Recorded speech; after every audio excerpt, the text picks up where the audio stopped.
Okay, so I have been talking about this field trip for what feels like forever, and it is finally happening.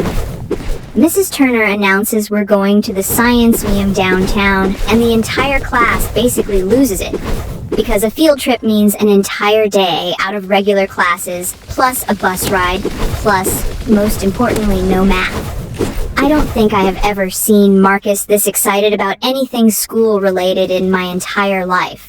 The morning of the trip, everyone shows up wearing their comfiest clothes, because apparently there's an unwritten 5th grade rule that field trip days require maximum comfort. We all pile onto this big yellow school bus, and Mrs. Turner starts going over the rules before we even leave the parking lot. Rule number 1, stay with your assigned buddy at all times. Rule number 2, stay with the group. Rule number 3, and she says this one really slowly and seriously, under any circumstances, wander off on your own. Naturally, within about 4 hours, our entire class manages to break all 3 rules simultaneously. But I'm getting ahead of myself.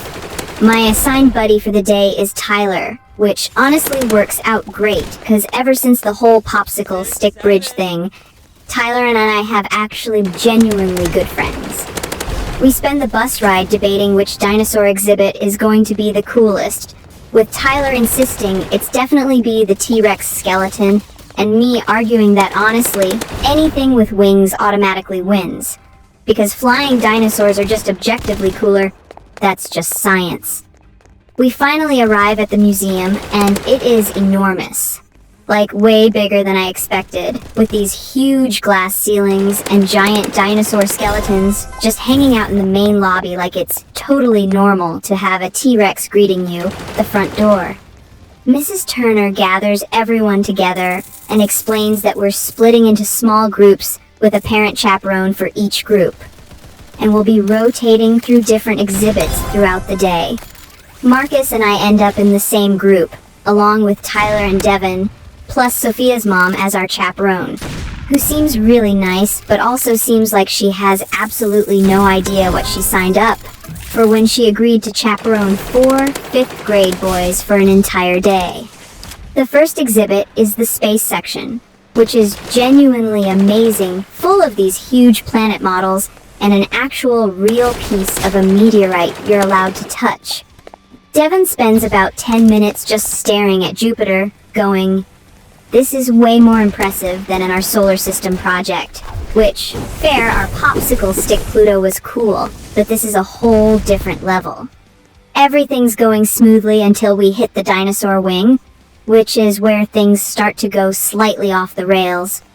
There's this massive, incredibly detailed T-Rex skeleton in the center of the room, and Tyler, in a moment of pure excitement, decides the best way to appreciate this ancient predator is to do a full dramatic roar impression right in front of it. Which, honestly, would have been fine, except he did it so loudly that half the museum turned around to look, and a security guard had to come over and politely ask him to, quote, "Please roar a little quieter." While all this dinosaur roaring drama is happening, our chaperone gets distracted trying to calm Tyler down, and that's when Marcus leans over to me and Devon and goes, "Hey, I signed for an exhibit called Bugs Alive back there. We have like 10 minutes before the group moves on. Let's go check it out real quick." Now, I want to be very clear here. I know the rules. Stay with the group. Do not wander off. I know all of this. But Marcus has this way of making terrible ideas sound completely reasonable in the moment, and before I can properly think it through, the 3 of us have already slipped away from our group toward this side hallway with a big neon sign that says Bugs Alive.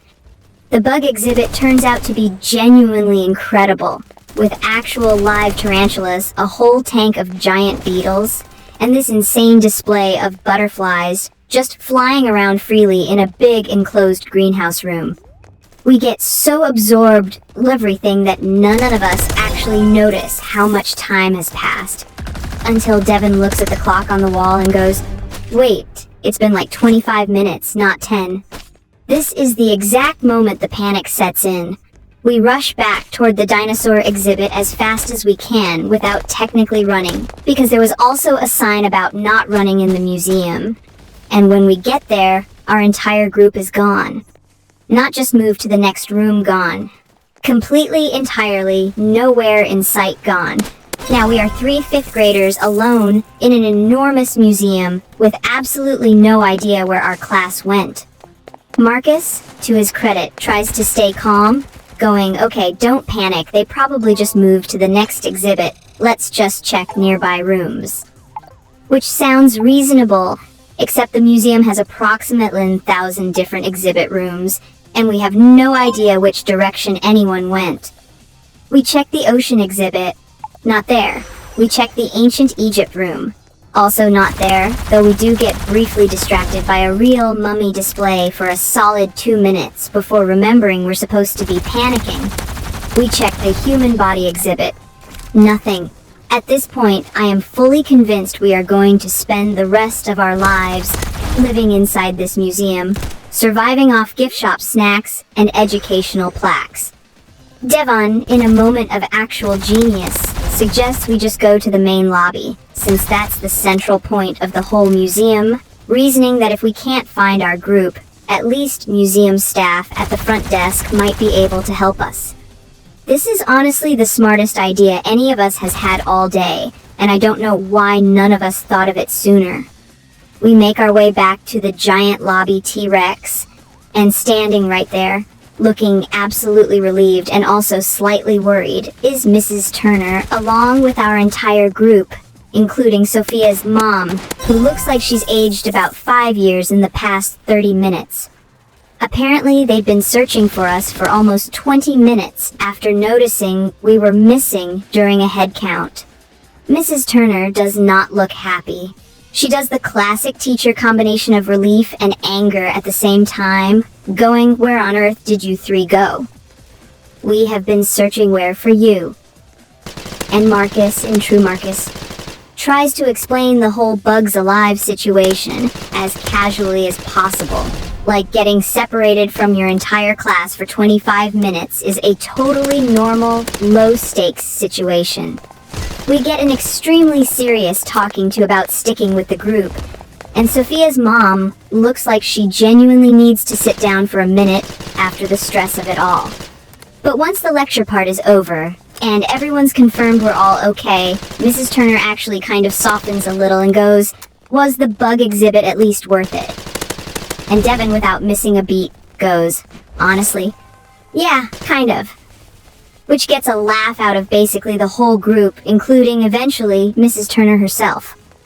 For the rest of the trip, we are watched extremely closely, like actual security detail level closely, with Sophia's mom staying within about 3 feet of us at all times. Fair, we did kind of earn that. But even with the extra supervision, the rest of the day is honestly amazing, especially the planetarium show at the end, where we get to lie back in these big reclining seats and watch this incredible show about the entire universe projected onto the ceiling. On the bus ride home, exhausted from an entire day of walking around a giant museum, Tyler leans over and goes, "Worth almost getting lost forever?" I go, "Honestly, 100% worth it. Those butterflies were amazing." Marcus, half asleep against the bus window, mumbles something about how we should start our own club called the Bugs Alive Appreciation Society, which, considering how the chicken club turned out, honestly might not be the worst idea. So yeah, that's the story of how our field trip went from a normal school outing to an accidental 25-minute disappearing act, complete with a live tarantula detour, and one very stressed out chaperone. Lesson learned, apparently, is that Marcus's terrible ideas always sound way more reasonable in the moment than they actually are, but somehow they usually end up being kind of worth it anyway. Next time, we've got another group project coming up, except this time I get paired one I genuinely do not get along with. And let's just say it does not start off smoothly at all. You are not going to want to miss that one. Subscribe so you catch it the second it drops, and let me know in the comments if you've ever gotten separated from your group on a field trip. because apparently that happens way more often than people admit. See you in the next one.